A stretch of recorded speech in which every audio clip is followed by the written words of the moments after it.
सबको आज की इस विकसित भारत पुनर्गठन 2025 के प्रोग्राम में स्वागतम है। आज हम लोग पंचपांडव सेलवाला सरकारी उच्च विद्यालय के छात्रगणों है। हम लोगों ने आज की इस प्रोजेक्ट का नाम दिया है एयर पोल्यूशन और हम लोगों का क्लास 8 है और हम लोग टीम अल्फा का मेंबर है और हम लोगों ने इस प्रोजेक्ट को बनाने में बहुत मेहनत की है और इस प्रोजेक्ट को बनाने का ये हमारा मकसद है कि आज की समाजों में जो जिस प्रकार से एयर बहुत पोल्यूशन होता है, वायु बहुत प्रदूषित होता है, जिसके चलते बहुत ही लोग बहुत प्रकार के रोग मृत्यु मुख में पड़ते हैं और इसे रोकने के लिए हम छात्रगणों ने इस प्रोजेक्ट को बनाया है। इस प्रोजेक्ट में हम लोगों ने यहाँ पर एक फैक्ट्री रखा है, यहाँ पर भी फैक्ट्री, यहाँ पर और एक फैक्ट्री, यहाँ पर सोसाइटी, कॉलोनी, घर, फॉरेस्ट ऑफिस, फैक्ट्री ये सब रखा है और यहाँ पर एक जंगल भी है। और हम लोगों ने ये सब बनाने का ये मकसद है कि जो आज की समझ में रहता है कि हम लोग पास के कोई घर के पास कोई मकान में जाते हैं या फिर घर के पास कोई कार में जाते हैं तो फिर हमारा इमेज वहाँ पे जो हमारा होता है कि हम लोग कितना धनी लोग है, जो वहाँ पे हम लोग गाड़ी लेके जाते हैं और वहाँ पे हमें ये सब करना नहीं चाहिए क्योंकि हमारा वहीं पे 10% वायु प्रदूषित होता है। अगर हम वहाँ पे बैटरी इलेक्ट्रिक वाहन को व्यवहार करें और फिर नहीं तो पैदल चलकर जाए तो फिर हमारा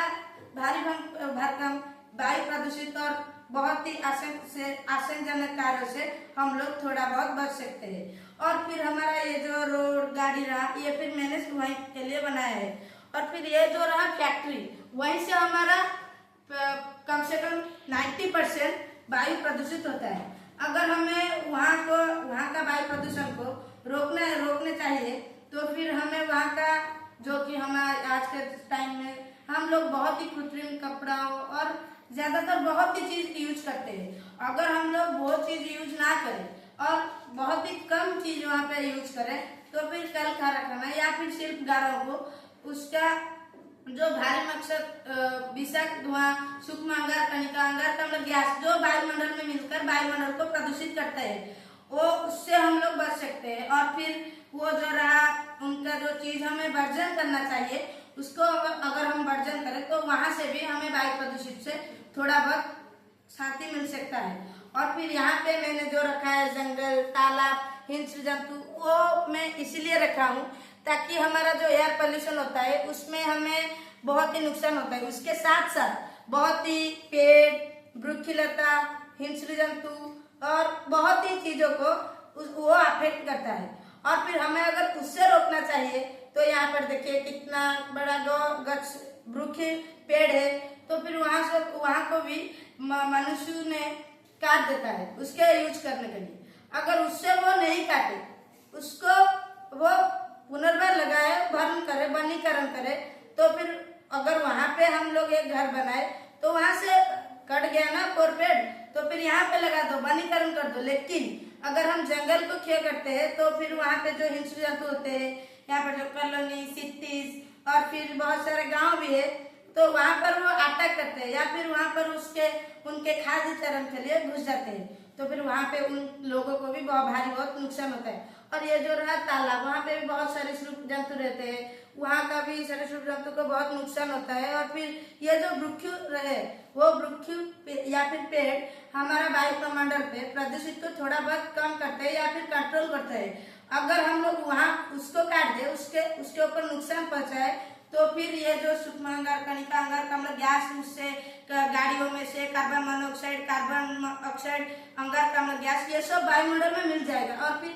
ऐसे मिलेगा कि हमें बहुत ही नुकसान होगा और हो ना हो इस पृथ्वी से मानव जाति भी लोप पाया जाएगा। और ये जो प्रॉब्लम है ये इसका एक बहुत ही बड़ा जो कारक है वो है जनसंख्या वृद्धि। अगर उससे तो हम लोग नहीं रोक सकते पर इससे तो रोक सकते हैं तो फिर मैं निवेदन करता हूँ सरकार जी को कि इसके ऊपर कुछ पदक्षेप लें और फिर जो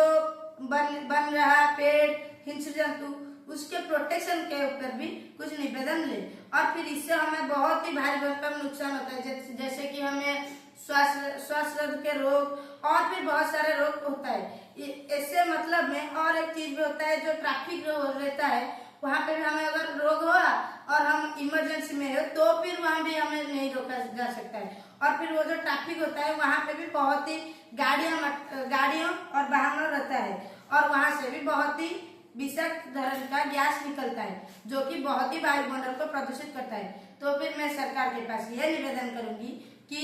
इसके ऊपर बहुत सारे पदक्षेप लें और फिर हमारा पृथ्वी को, हमारा समाज को एक बहुत ही अच्छा बहुत ही अच्छा